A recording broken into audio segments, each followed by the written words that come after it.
4, 3, 2, 1. You're listening to Racing World, brought to you by Perspective Group. It's your motorsport podcast show in conjunction with Race Control Magazine. Well, first there was 24, then it really became 12, then it became 5, and now it's become 2. That's the chase for the 2021 NTT IndyCar Series title, and after today, it's down to just that, 2. Mathematically 3, but really 2, and that's Alex Palou and Pato O'Ward. Joseph Newgarden just hanging in there, but really it's just maths, and it's down to these two. What an amazing season. What an amazing race. I think what we're going to do first today in the show is just get straight to the race highlights. We'll talk our way through those. Then we've got a lot of post-race analysis. It was an amazing press conference today. I really want to share as much of that content with you as I can. We caught up with a lot of drivers as we do normally. So we've done practice, we've done qualifying. Let's get into the race. Well, the majestic racetrack of Laguna Seca is located on the Monterey coast. It's part of the Pacific Coast Highway. It's inland from there. It's just one of the world's most picturesque drives you could ever do. I've done it several times, and it's fantastic. And Laguna's nestled sort of midway towards the inland of the upper Californian coast. But it's to the race that we focus our attention, that race to the all-important Turn 1. It's an uphill climb at Laguna, very steep, and it's a constant gradient corner as well. It just keeps going and going, and the uphill climb goes for when they come to the famous corkscrew later on. As you can see, the field all made it away pretty cleanly, really, and this is a 27-car field again, and we've talked about pit lane in our practice show. The first thing we saw was leader Colton Herta dropping a wheel off in the dirt. It enabled Rossi to catch up, and then they ran side by side, and then this moment happened. Rubbin's racing, they say, but this one put his teammate kind of almost in the fence. Great car control from Rossi, good recovery. Then we saw plenty of action with our friend Sato and Sebastian Bourdais running wide there at the last turn on the track. And then these moves from Grosjean, just phenomenal. He passed so many cars in the race. In all, he passed a total of 15 cars. He started 13th and ultimately was to finish 3rd in the race. Fantastic drive from Grosjean. Really shows you that maybe he was hampered in Formula One, and we're seeing the true talent of this very, very outstanding driver. A guy that was in amongst it early on and really kind of featured in the race, featured very well in qualifying. Will Power. This is not the first time that we've seen an engine cover come off this year. Back to Alex Palou on the inside now of Sato. Another great move. This is real racing stuff. This is what champions are made of, and they're both worthy of that. But Sato finding grip a bit of an issue as well, as they all had all weekend. And Grosjean at it with Dixon. Now this is a 6-time IndyCar champ up against a former Formula One guy. And look at this, wheel-to-wheel racing, quarters given, hard racing. Dixon ahead slightly, but Grosjean not out of this. Back up the hill, and Scott McLaughlin involved in quite a bit as well. Great performance from McLaughlin, still leads the Rookie of the Year title, and that's going to go right to the wire at Long Beach next week.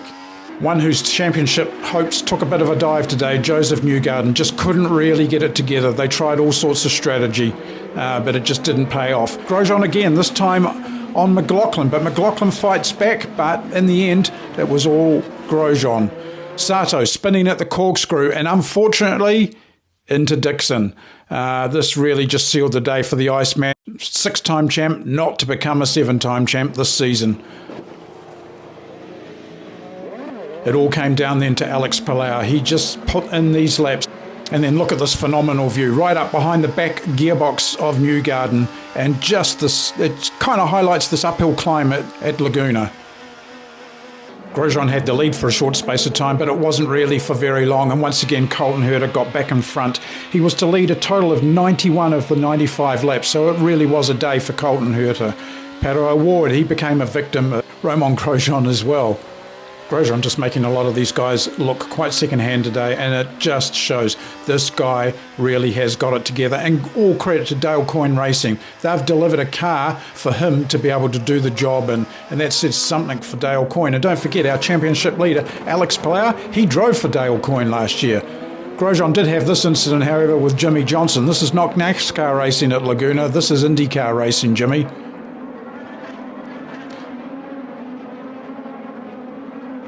And onwards to the checkered flag, and it was all about Colton Herta today. Herta owned this place. 25 years to the weekend that his father had an outstanding pass at the corkscrew, and now the son, the legacy of the Herta name at Laguna, takes back-to-back wins in 2019 and 2021 for Andretti Autosport. This was the day of Herta. Well, that was a race and a totally dominant performance from Colton Herta, and one that he really deserved right from day one, pretty much. Even though practice saw some different combinations of things, it really was a race that he was dialed into, and continues his streak to 2 wins out of 2 starts at Laguna Seca. But as always, I joined the post-race IndyCar Zoom press conference. We were lucky enough to have more than just the top 3 there today. Pato Award joined it as well. Had a vast amount of questions. There were some great answers and stuff. So here's some of my highlights from the IndyCar press conference.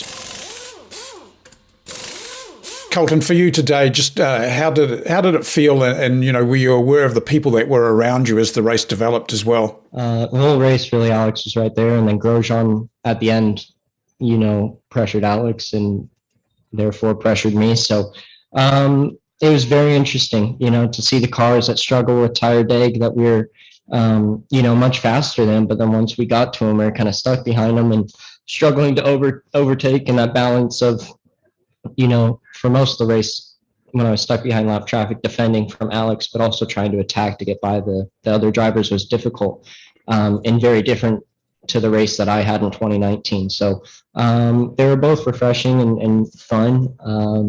Glad it was over, because it got hectic at some points when I really didn't want it to be. Mixing it up a little bit now into Romain Grosjean, who had a scintillating race, but of course he's closed the gap now to just 20 points to Scott McLaughlin in the Rookie of the Year Championship. So Romain, how do you feel about that? Oh, it's okay. Scott can have it. That's what I say since the beginning of the year. I've been very impressed with Scott McLaughlin, his adaptation to single-seater, and I would be pleased for him to have it. Even though I saw the trophy this morning, it looks good, but I think Scott definitely is more a rookie than I am. And then, Romain, it's been an amazing season for you. You've taken Dale Coyne to other levels that it kind of almost hasn't been to before, and Alex sitting alongside you would know this. But, has it lived up to your expectations? Has IndyCar delivered what it really wanted to for you, based on the fact that you came from a good career in Formula One?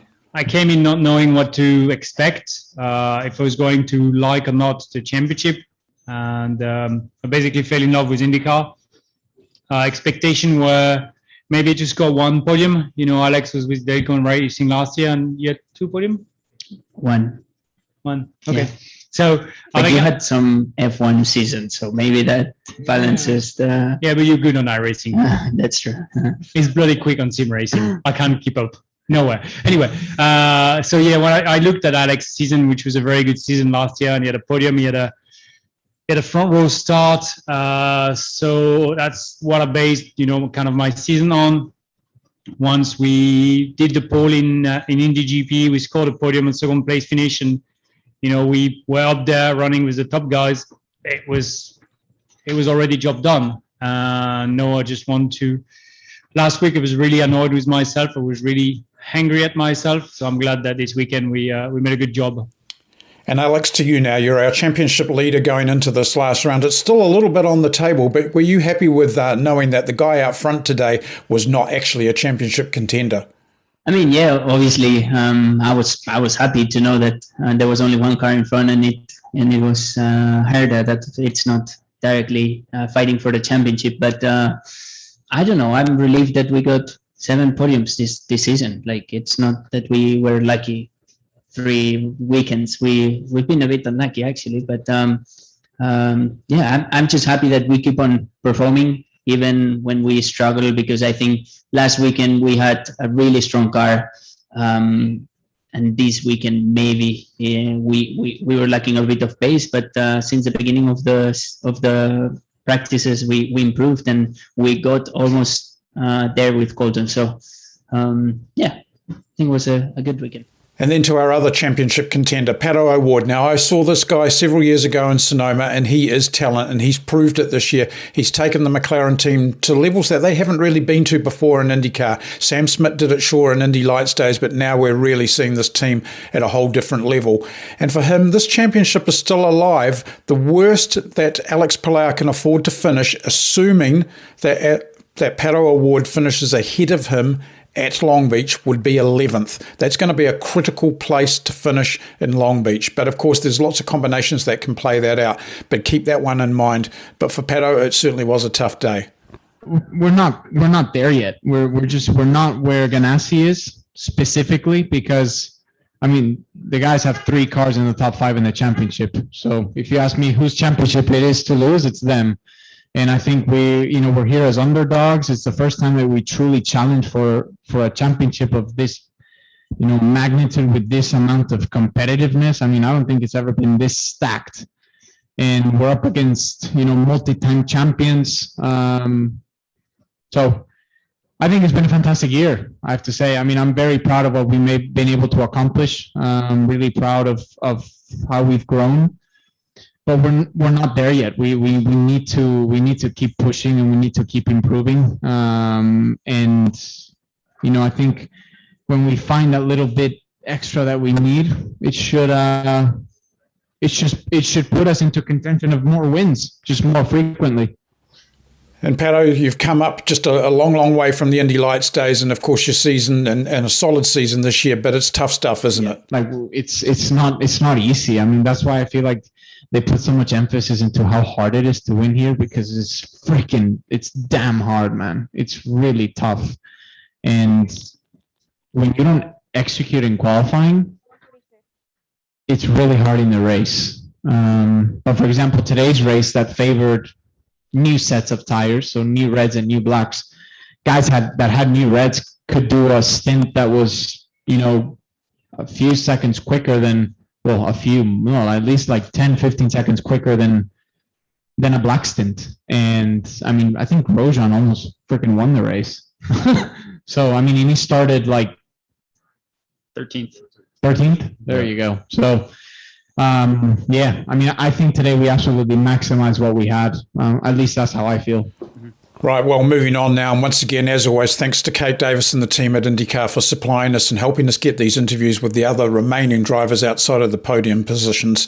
So the first one that we were able to get today was Joseph Newgarden, and for Joseph, really, a 7th place finish today almost certainly takes him out of the championship. The gap's just got too big, and it requires so much maths to work in his favour at Long Beach. So technically, he's still in the championship, but realistically, he's probably not. All right, tough day. Finished 7th, so definitely made a climb. 10 positions forward, just started too far back. It's as simple as that. You can't qualify 17th here, and without having some help from the yellows, it was going to be harder to climb much more. But big fight from the guys. Felt so proud of the 2-car boys and everyone with Chevy and Hitachi. Just a little short here. Feels like we've been a little short all year. So a little bit tough, but we'll go to Long Beach now. Try and get another win before the offseason.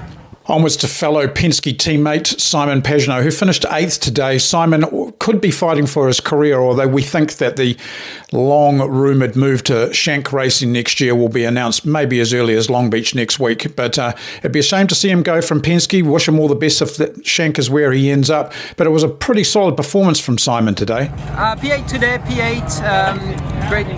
Great race. It was fun. I enjoyed a lot of tire degradation in this race. It was all about managing.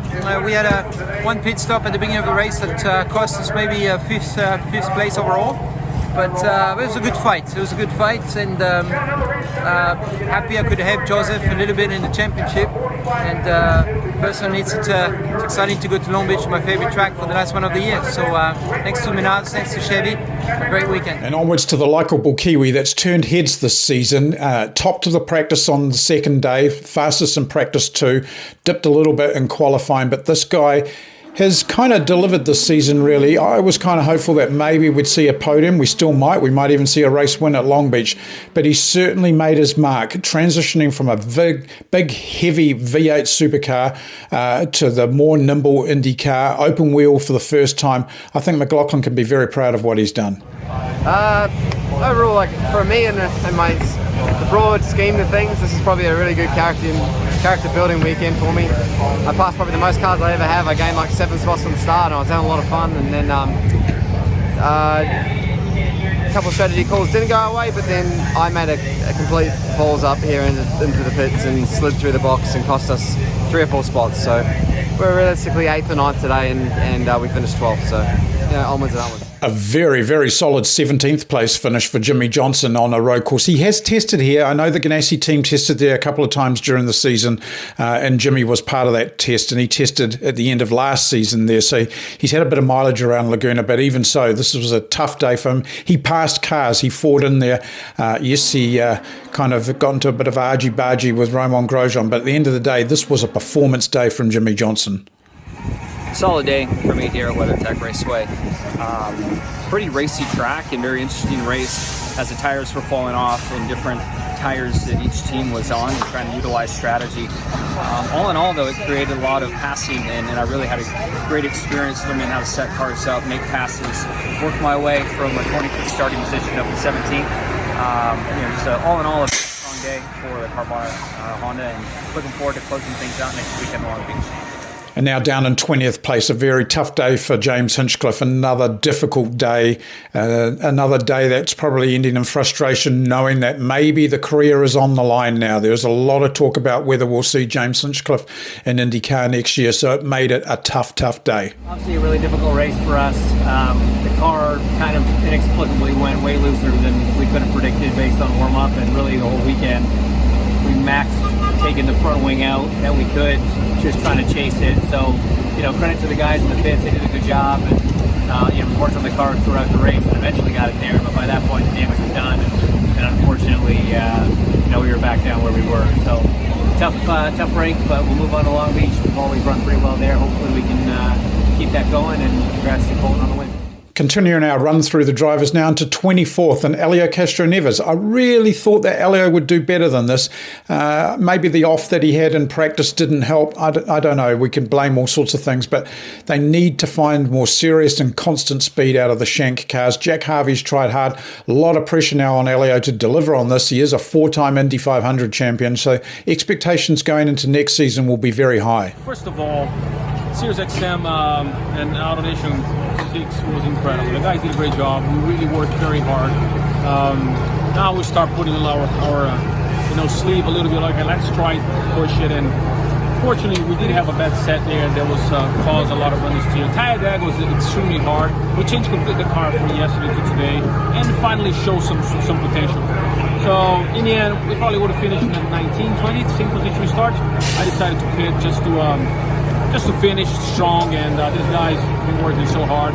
So great effort from everyone. Not the result we wanted, but we keep finishing 25th, Alexander Rossi. Not really what we expected, especially from a front row start. And a few episodes ago, you would have seen it, the fact that Will Power was joking with him on the podium after his great result about the fact that he felt jinxed and Alexander Rossi was jinxed. Well, this certainly wasn't what Alex would have been expecting from today. And to finish that low down, really not a good way as we head into the off season. So he'll need to get a better result at Long Beach. Yeah, had a good start. Colton went off in front of me and had a run, and it was fine. Everything was fine, and then we kind of had some contact, and when we did it, I feel like it just ripped the wheel out of my hand. It was a weird scenario. He didn't do anything wrong. It was just one of those deals. I don't think we could do that again, repeat that outcome. We tried it 100 other times. So our day was over before it started. The car was good, considering we were trying to stretch the fuel. But ultimately, congratulations to Colton, 26 years. Well, that pretty much concludes things from Laguna. It was a great weekend's racing. These 3 weekends in a row, Portland, Laguna, and now Long Beach next weekend, they're all very different, as we've said right from the word go. The track at Laguna today certainly played a part in things, but that's what it's about. This is racing at the highest level in the US, and I think globally right now. You have to be a master of all disciplines: ovals, short ovals, road circuits, street circuits. Think back to the bumps in the bridge at Nashville only a month or so ago. They've had it all. The 500. We go now into Long Beach, 1 round remaining. Odds on that Alex Plough will take this, but not a certainty. So anyone who ever got complacent about it would get bitten very, very hard. So Alex is the one in many ways to lose, and Pato could be the one to win. So we go to Long Beach. It'll be a great weekend's racing. Great to see the racing back at Long Beach again. Of course, the IndyCar calendar came out today. A few changes in that. We'll review that probably in a later episode, but it certainly looks like it's going to be an interesting season. Texas happening early, so they run on an oval before the 500 as well. Not quite where I expected it to go in the championship calendar. And of course, IndyCar now not afraid to run just slightly later and go up against the mighty NFL in the US television ratings game. So good on them, I say. Good on them indeed. And it won't be long until we start talking about Homestead as well. But we've still got Long Beach to play for, and a crowning of a champion and a crowning of the Rookie of the Year. Honda, however, today taking out the manufacturer's title for engine manufacturer. They can't be caught now. Big year for them. Very, very big year. But you can bet your bottom dollar the bow tie will be back next year as well. Until next week, where we'll get back into Long Beach and probably catch up with some of the other guests that we'd wanted to have on the show today, but there was so much news to come out of Laguna. We wish you all the best. Stay safe out there. Stay very, very COVID aware. Thanks once again for watching. Hope you enjoyed the show.